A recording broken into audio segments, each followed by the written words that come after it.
मुनीम की मंशा के मुताबिक नेमत का इस्तेमाल करना, ये अल्लाह की उस मुनीम की दी हुई नेमतों का असल शुक्रिया है।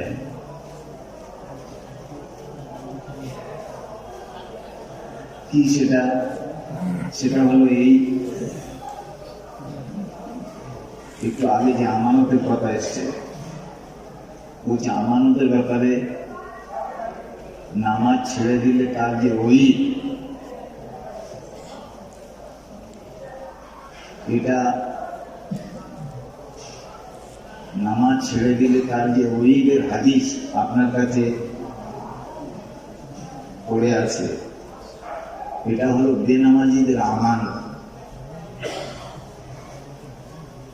তাদের কাছে এই আমানত পৌঁছে দিলে হতে পারে যে সে নামাজের উপর আমারা হয়ে যায়।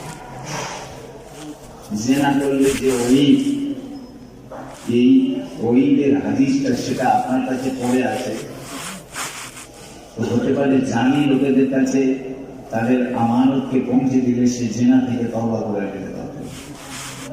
যেটা আপনার কাছে পড়ে পড়ে কোনো কাজে লাগছে না, ওটা আপনার কোনো কাজেও লাগছে না। এটা নামাজ ছাড়ার ওইদের হাদিস, এইগুলোতে বেনামাজিদের আমানত। আর জিনা করার ওইদের হাদিস, এই উম্মতের জামিদের ইবাদত। সারা পান করলে তার উপরে যে ওই, তো সেই হাদিস এই উম্মতের সারাবিদের আমানত। যাদের আমানত তাদের কাছে পৌঁছে দিলে হতে পারে যে তারা তাদের জিন্দগি পাল্টা খেয়ে যেত, অথচ ওই হাদিসটা আপনার আমার কাছে পড়ে পড়ে কোনো কাজে লাগছে না। এইভাবে মহতরম বুজুর্গ হযরত মৌলানা ইলিয়াস রহমাতুল্লাহ বলেছেন कि फहम में कुरान बाक़दर ईमान मौक़ूफ़ है, फहम में कुरान बाक़दर ईमान मौक़ूफ़ है। तो এই হাদিসটাকে এবারে আমাদের হযরত মৌলানা সাদ জামান বরকতুম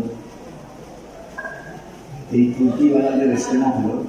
এই তুর্কিওয়ালাদের ইস্তেমাতে এই গত সপ্তাহে উনি বললেন, মান রাআ মিনকুম মুনকারান ফালিয়ুগাইয়িরহু বিয়াদিহি ফাইন লাম ইয়াস্তাতি ফাবিলিসানিহি ওয়া ইন লাম ইয়াস্তাতি ফাবিকলবিহি যালিকা আযাফুল ঈমান। উনি এই হাদিসের ব্যাখ্যায় বলছেন যে ফালিয়ুগাইয়িরহু মানে কি এটাকে রোকো না এটা বদলে দাও। ফালিয়ুগাইয়িরহু শব্দের মানে এটাকে রোকো না বদলে দাও। তিনি এই কথাটা বললেন, মান রাআ মিনকুম মুনকারান ফালিয়ুগাইয়িরহু।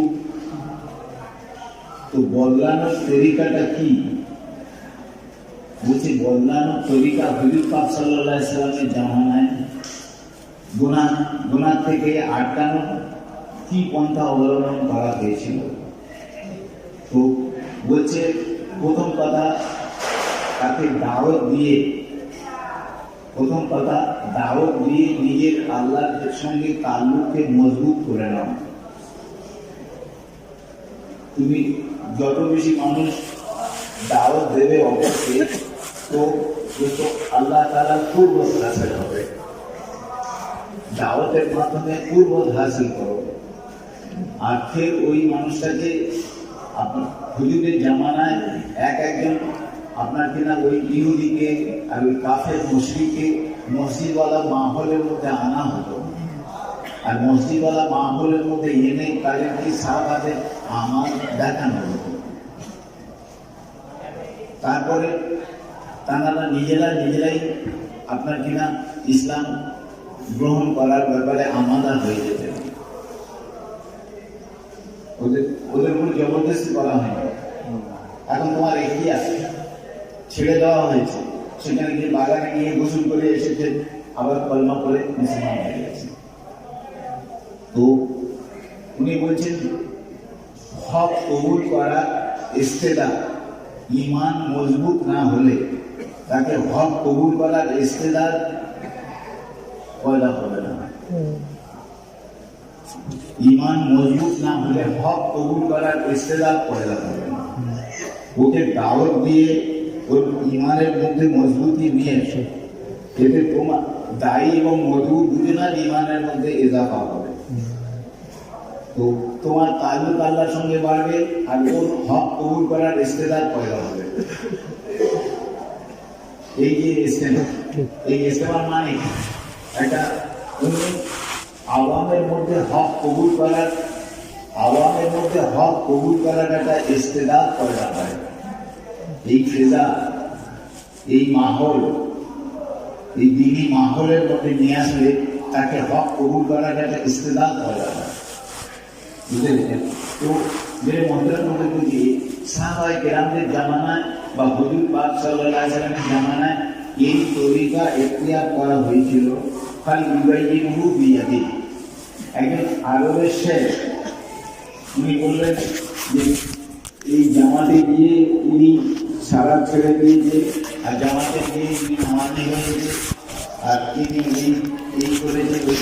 আমাকে আপনার কিনা কোরআন এবং হাদিসের দলিল সহকারে বোঝাও এই হাদিসটাকে। ये হাদিসের মধ্যে এসেছে মান রাআ মিনকুম মুনকারান ফালিয়ুগাইয়িরহু বিয়াদি ফাইন লাম ইয়াস্তাতি ফাবিলিসানি।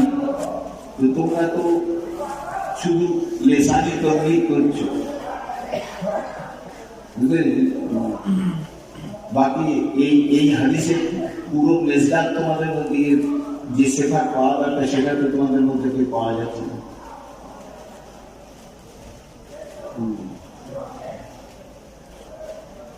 তো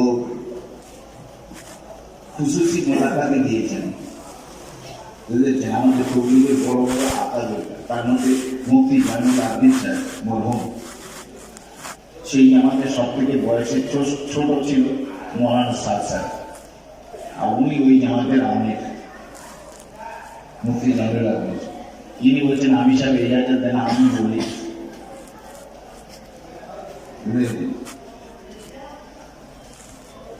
তো বললো আচ্ছা বলো, তুমি বলো, জবাব দাও। তুমি বললেন মান রাআ মিনকুম মুনকারান ফালিয়ুগাইয়িরহু বিয়াদি, এটা সাহেবে ইক্তেদারের জন্য এই হুকুম। আর ফাইন লাম ইয়াস্তাতি ফাবিলিসানি, কিন্তু যারা সাহেবে ইলম তাদের জন্য, আহলে ইলমদের জন্য। ফাইন লাম ইয়াস্তাতি ফাবিকলবি। আর উনি আমরা আমভাবে এই হাদিসের তর্জমা করি যে কমসে কম ধীরে ধীরে ঘৃণা করো, না কমসে কম ধীরে ধীরে ঘৃণা করো যে তোমার এই দাওয়াতের মেহনতের মাধ্যমে তুমি তোমার দিল, বুঝেছেন, কলবি নিসবত আল্লাহর সঙ্গে এত মজবুত করো, তোমার দিল তাল্লুক আল্লাহর সঙ্গে এতটা মজবুত হোক যে তুমি যেন দোয়া দিয়ে কাজ নিতে পারো, তুমি দিল থেকে আল্লাহর কাছে দোয়া করে কাজ নিতে পারো, এই মানুষের জিন্দগি যাতে পাল্টা খায়।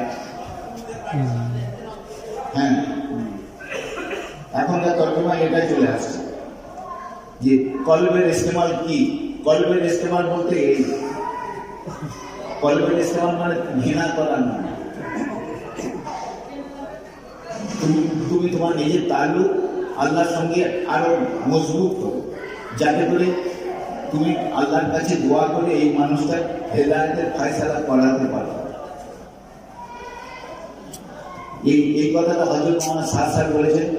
যে এর আর একটা তর্জমা হলো এই যে দিন চোখের সামনে মিটতে দেখেও যদি দিন মেটার গম কারোর দিলে না থাকে, তো একজন ইমানদারের জন্য সব থেকে ন্যূনতম চাহিদা যেটা, জালিকা আযাকুল ঈমান, এটা তো ইমানের একেবারে আখেরি দরজা। যেটা ইমানের আখেরি দরজা সেটা হলো চোখের সামনে গোনা হতে দেখে তার দিল আপনার কিনা দুঃখী হবে। চোখের সামনে গোনা হতে দেখলে তার দিল দুঃখী হবে। এটা তো ইমানের মোরাদা। যেটা যদি কারোর কাছে না থাকে একেবারে আখেরি দরজা, তাহলে বুঝতে হবে যে ইমানের আখেরি মোতালবা যেটা সেটাও তার কাছে পাওয়া যাচ্ছে না। মেরে মধ্যে বুঝতে বলছে আজকে এই হাদিসের আলোকে যদি আমরা আমাদের নিজেদেরকে যাচাই করি, তো আজকে যদি কোনো মানুষ এ কথা বলে যে এদের দপড়া কম, এদের হবে না, মরবি তো মরিয়ে যায়, জাপানিজ করিয়ে যায়, বুঝে গেছেন? এরকম তাদের সম্পর্কে হালাকাতে বুঝে গেছেন খেয়াল রাখি যে যা জাপানিজ করবি, এরা কোনোদিন হবে না, শোধরাবে, এরা শোধরাবে না। তো মোন্দাকা হাদিসের মধ্যে এসেছে যে তারা হালাক হবে না হবে এটা তো আল্লাহর ব্যাপার, কিন্তু তাদের সম্পর্কে তাদের হেদায়েতের থেকে নজর আন্দাজ করে নেওয়া, তাদের হেদায়েতের থেকে আপনার কিনা গুরেজ করে নেওয়া, মুখ ফিরিয়ে নেওয়া, আর এইরকম খেয়াল দিলের মধ্যে পোষণ করা, এটা তো তাদের হালাকাতের আগে নিজের হালাকাত নিজের উপরে ঢেকে দিল। ये तो हालात है। যদি কারো সম্পর্কে আমরা এই খেয়াল করি হবে না, আপনার আমার জিম্মায় আছে মেহনত, আপনার আমার জিম্মায় মেহনত আছে, নতিজা আল্লাহ। কালকে যে কথাটা জুম্মা নামাজে পড়তে গিয়ে বলছিলাম, মৌলানা সাহেবের যে কথা যে সাওয়াউন আলাইহিম আনজারতাহুম, এখানে এ কথা বলা হয়নি সাওয়াউন আলাইকা व सवाउन अलैका अनज़रतहुम, ये तुम्हारे लिए बराबर है ना, ये उन लोगों के लिए बराबर है, चाहे आप उनको डराओ या ना डराओ, वो कभी हिदायत नहीं है फॉर्मूला दिया। तो जिसका नतीजा बयान कर दिया गया, तो फिर ऐसे लोग कि वो कभी हिदायत पे नहीं आएगा और ईमान नहीं लाएगा, तो ऐसे लोगों के ऊपर तबलीग तो बेसुध है। ऐसे लोगों के ऊपर तबलीग तो नहीं, दाई तो अपनी जात के लिए मेहनत करते हैं, दाई दावत अपने जात के लिए देता है। हमेशा याद रहे कि दाई दावत अपनी जात के लिए देता है, जब अपनी जात को मकसूद बनाकर दूसरों के ऊपर मेहनत। हजरत जी बोलते मौलाना इनाम হাসান সাহেব রহমতুল্লাহ আলাইহি कि যখন গাছের আদব বয়ান করা হচ্ছে, আলহামদুলিল্লাহ আমরা তো নামাজ পড়ে নিলাম, আর বহু ভাই আমার এখনো নামাজে আসেনি, তাদের কাছে গিয়ে আমাদেরকে খোঁচামত করতে হবে। মসজিদে যারা আসেনি তাদেরকে আপনার কিনা মেহনতের ময়দান বানিয়ে মকসদ বানিয়ে গাছে নামাজ যাচ্ছে। আর কোরআনে পাকে আল্লাহ তাআলা বলেছেন ওয়াল্লাযীনা জাহাদু ফীনা লানাহদিয়ান্নাহুম সুবুলানা, যারা হেদায়েতের জন্য মেহনত করবে তাদেরকে হেদায়েত দেব। যারা মেহনতে যাচ্ছে তারা নিজের জাতের জন্য হেদায়েতের নিয়ত বানিয়ে, যারা বাঁচতে যাচ্ছে নিজের জন্য আপনার নিজের হেদায়েতের জন্য নিয়ত করেনি, ওরা যাচ্ছে যারা মসজিদে নেই, মসজিদে আসেনি, তাদের জন্য তাদের সামনে রেখে বা তাদের মকসদ বানিয়ে তারা যাচ্ছে। हिदायत वादा है तो हजरत जी बोलते हैं कि जिसके लिए वादा है वो तो अपने लिए नियत बांधा नहीं, और जिसके लिए वादा नहीं है उन पर नियत बांधा गया। चुनांचे फरीकाइन हिदायत से मालूम रह जाते हैं। जिसके लिए वादा है वो अपने लिए नियत किया नहीं, और जिसके लिए वादा नहीं है वो उस पर नियत बांधा गया। चुनांचे फरीकाइन हिदायत से मालूम है। তো এই যে আমাদের বড়দের কাছে গেলে बार बार बोलते हैं खाली जहन हो गया आओ, निजामुद्दीन आओ तो खाली जहन हो गया आओ। हजरत अब्दुल्लाह बिन मसूद বলেছেন कि ला अदरी ये सुलूसुल इल्म, দিনের লাইনের আমি কিছুই জানি না এই সিদ্ধান্তে পৌঁছানো, দিনের ব্যাপারে আমি কিছুই জানি না এই সিদ্ধান্তে পৌঁছানো, এটা হলো ইলমের ইত্তেহাই, এটা হলো ইলমের ইত্তেহাই।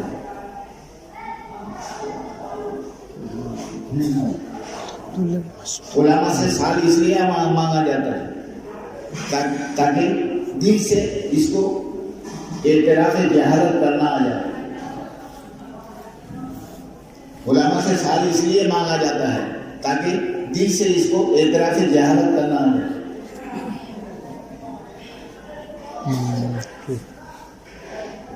इसीलिए मेरे मोहतरम बुजुर्गों को সবাই পড়া এক না, সবাই পড়া এক। মৌলানা জাকারিয়া সাহেবকে জিজ্ঞাসা করেছেন ওনার এক ছাত্রে মৌলানা থানভী रहमतुल्लाह अलैह ব্যাপারে যে हजारों किताब की मुसन्निफ है और वो अपनी जहालत पर कसम उठा रहे हैं, तो क्या उसको इस कसम खाने में क्या तसन्नु है?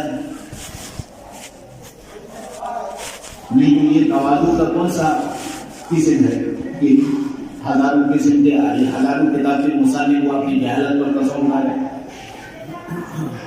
ये तवाज़ु कौन सा तवाज़ु है?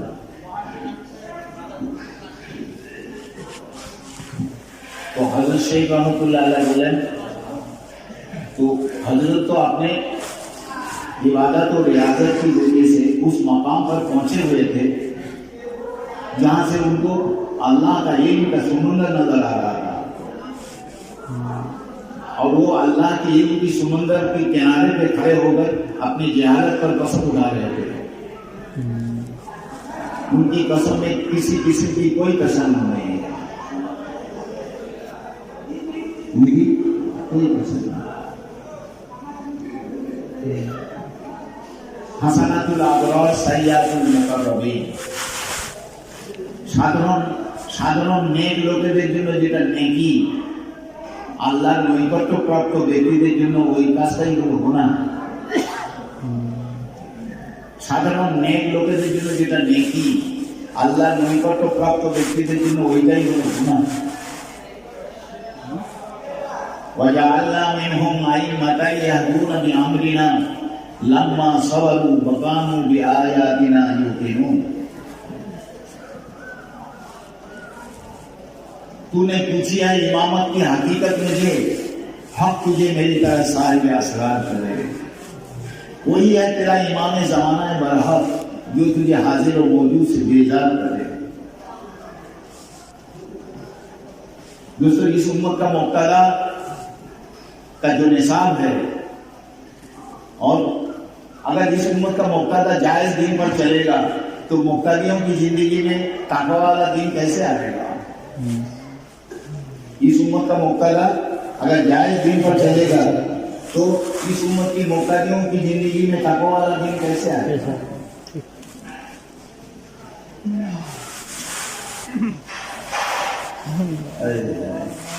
आज तो दोस्तों, आज आवाम के साथ हमारा जो इम्तियाजी शान बाज़रिया अमाल और तक़वा होना चाहिए था, वो तो आज नहीं है।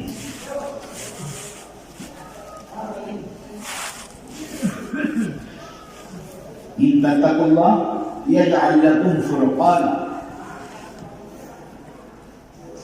इन तक़ुल्लाह यजअल लकुम फुरक़ाना। তোমার আমল, তোমার ঈমান এবং আমলের গুণগত মান অনুপাতে আল্লাহ তাআলার কাছে তোমার শ্রেণী বিন্যাস হবে, তোমার মর্যাদাগত শ্রেণী বিন্যাস হবে আল্লাহর কাছে তোমার ঈমান এবং আমলের গুণগত মান অনুপাতে। সেটা আবার কিনা আল্লাহর কাছে আবার কতিপয় জান্নাতে, বুখারী শরীফের হাদিস, কতিপয় জান্নাতীকে আল্লাহ তাআলা আপনার সির্ফ জুমা নিজের দিদার করাবেন, আবার কতিপয় জান্নাতীকে আল্লাহ তাআলা রোজানা একবার দিদার করাবেন, আবার কতিপয় জান্নাতীকে আল্লাহ তাআলা এমন জায়গা তাদের মকাম এবং তাদের অবস্থান করানো হবে যেখান থেকে 24 ঘন্টা প্রতি মুহূর্ত প্রতিনিয়ত আল্লাহ তাআলার দর্শনে ধন্য হবে।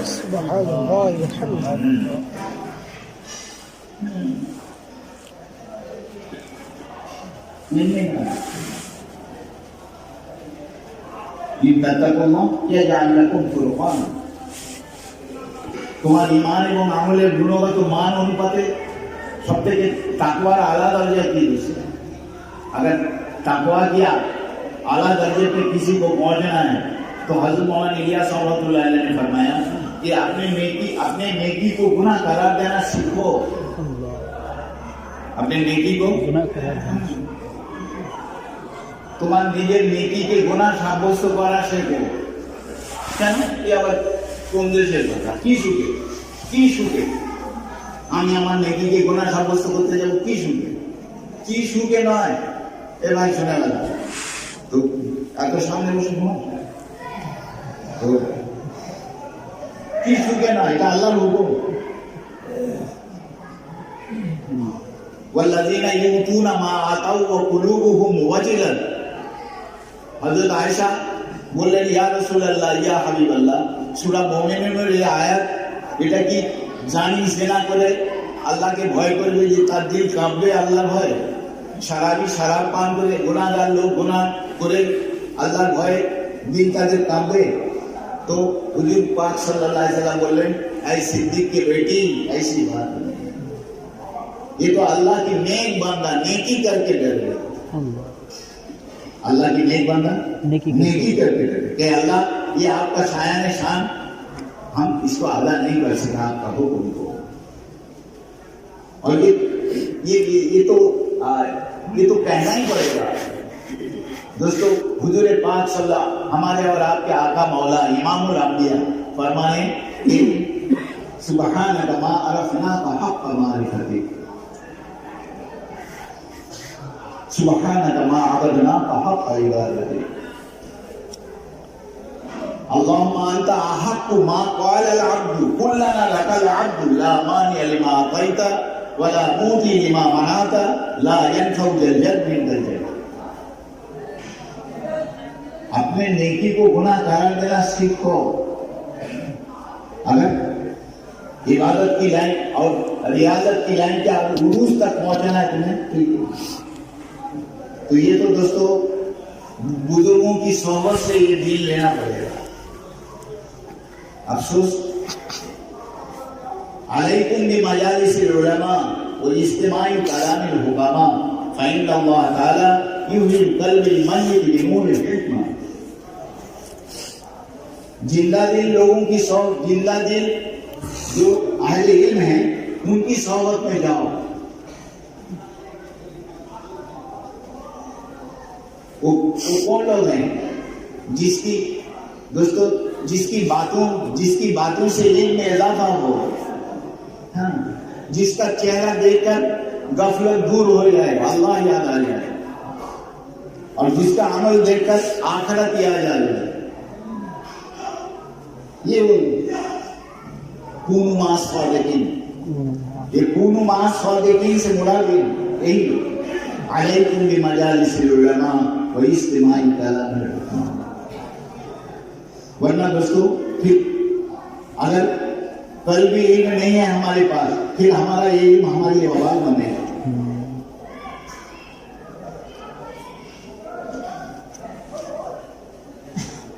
इल्मुल क़ल्ब फ़ज़ालिका इल्मुन नास और इल्मुल लिसान फ़ज़ालिका हुज्जतुल्लाह अला इबादिही। इसीलिए दोस्तों इस काम की जरिए से यही कहा जा रहा है कि हर एक अब इस काम के जरिए से अल्लाह से अपने ताल्लुकात को बढ़ाएं। हज़रत साहब दामद बरकतुहू ने फरमाया कि बड़ा आलिम कौन है? बड़ा आलिम कौन है? तो फरमाया कि मुखालिफत की जमाने में जो हक शनास हो और हक पर जमने वाला हो। बोलो, मुखालिफत की जमाने में جو حق مناؤ اور حق پر سنبھالنا وہ ہے بڑا دین۔ ابھی ہمارے لڑکھڑا رہے ہیں، گویا ہمارا کوئی یہ نہیں ہے، اسٹینڈ نہیں، علماء مدلل ہوتے ہیں۔ ایک صحابی سے پوچھا گیا کہ مدینہ میں سب سے بڑا عالم کون تھا؟ مدینہ میں سب سے بڑا عالم کون؟ تو انہوں نے جواب دیا کہ ہم میں سے جو سب سے زیادہ اللہ سے ڈرتا ہے وہی سب سے بڑے عالم شمار کیے جاتے ہیں۔ ہم میں سے جو سب سے زیادہ اللہ سے ڈرنے والا وہی سب سے بڑا عالم ہے۔ علماء کی خصوصی صفات میں یہ ہے خشیت اللہ، انما یخشی اللہ من عبادہ العلماء۔ خشیت کسے کہتے ہیں کہ دوستو یہ تو گناہ کر کے ڈرنا، اللہ کی عذاب سے ڈرنا اور اللہ کی پٹائی سے ڈرنا، یہ تو خوف ہے۔ اللہ کی ناراضگی سے ڈرنا یہ خشیت ہے۔ اللہ کی ناراضگی سے ڈرنا، اور یہ علماء سے گناہ یہ تو ناممکن، وہ تو گناہ کر کے جتنا ڈرے گا یہ نیکی کر کے اس سے زیادہ ڈرے گا۔ عوام گناہ کر کے جتنا ڈرے گا یہ تو یہ اس امت کی خواص دوستو، یہ تو نیکی کر کے اس سے زیادہ ڈرے گا۔ یہ ان کی خصوصی صفات میں سے اس کا نام ہے انما یخشی اللہ من عبادہ العلماء۔ حضور پاک صلی اللہ علیہ وسلم نے فرمایا کہ تم میں سے سب سے زیادہ میں اللہ کو جانتا بھی ہوں اور پہچانتا بھی ہوں۔ تم میں سے سب سے زیادہ میں اللہ کو جانتا بھی ہوں اور پہچانتا بھی ہوں، اور اس لیے تم میں سے سب سے زیادہ میں اللہ سے ڈرتا ہوں۔ انی اخشاکم واتقاکم، انی اخشاکم واتقاکم۔ میرے محترم بزرگوں دوستو،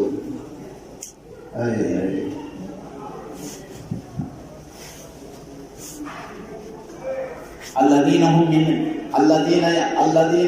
عذاب ربهم مشفقون، الذین هم من عذاب ربهم مشفقون۔ یہ سورہ معارج کی جو یہ آیت ہے تو دوستو اس میں کہ انبیاء علیہ السلام اللہ کی پکڑ سے بے خوف نہیں تھے۔ انبیاء علیہ السلام اللہ کی پکڑ سے بے خوف نہیں تھے۔ الذین هم من عذاب ربهم مشفقون، ان عذاب ربهم غیر معلوم۔ کیا وجہ ہے؟ جبکہ اللہ تعالیٰ قرآن پاک میں فرمایا کہ ان اولیاء اللہ لا خوف علیہم ولا هم یحزنون، ان اولیاء اللہ لا خوف علیہم ولا هم، کیا انبیاء اولیاء نہیں تھے؟ کیا انبیاء اولیاء نہیں تھے؟ تو پھر اللہ خود ان کو امید دلوا رہے ہیں، اللہ اس کو دلاسا دلوا رہے ہیں، پھر اس کے باوجود ڈرنے کیا بولے؟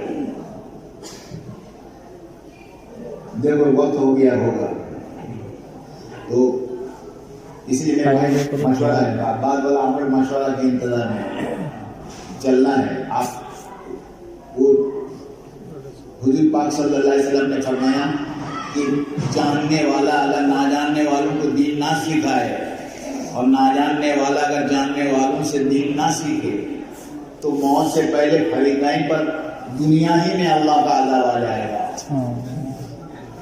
جاننے والا اگر نہ جاننے والوں کو دین نہ سکھائے اور نہ جاننے والا اگر جاننے والوں سے دین نہ سیکھے تو دنیا ہی میں فریقین پر اللہ کا عذاب آ جائے گا۔ تو جب یہ خطبہ دیا گیا، یہ بیان سنایا گیا تو دوستو صحابہ میں چرچا ہوا کہ یہ حضور پاک صلی اللہ علیہ وسلم کس قوم سے اور کن لوگوں کی طرف مخاطب ہیں، اس کا اشارہ کس طرف ہے۔ تو پھر چرچا ہوا کہ اشعری قوم میں سب سے زیادہ اہل علم ہیں۔ تو اشعری قوم جب اس بات کو سنا تو وہ حضور کی دربار پہ آئے اور آ کے کہنے لگے کہ وہ اگر دین نہ سیکھے تو اس میں ہمارا کیا قصور ہے، ہم کیوں پکڑا جائیں گے؟ تو اللہ کے نبی صلی اللہ علیہ وسلم اس کی باتوں کی طرف توجہ نہیں دیا، پھر اسی بات کو دوہرا دیا کہ جاننے والا اگر نہ جاننے والوں کو دین نہ سکھائے اور نہ جاننے والا اگر جاننے والے سے دین نہ سیکھے تو تو فریقین پر موت دنیا میں فریقین پر موت سے پہلے اللہ کا پکڑ آ جائے گا. اس کے بعد وہ اشعری قوم والے حضور پاک صلی اللہ علیہ وسلم سے یہ مہلت مانگی ہے کہ ہمیں 1 سال کی مہلت دی جائے.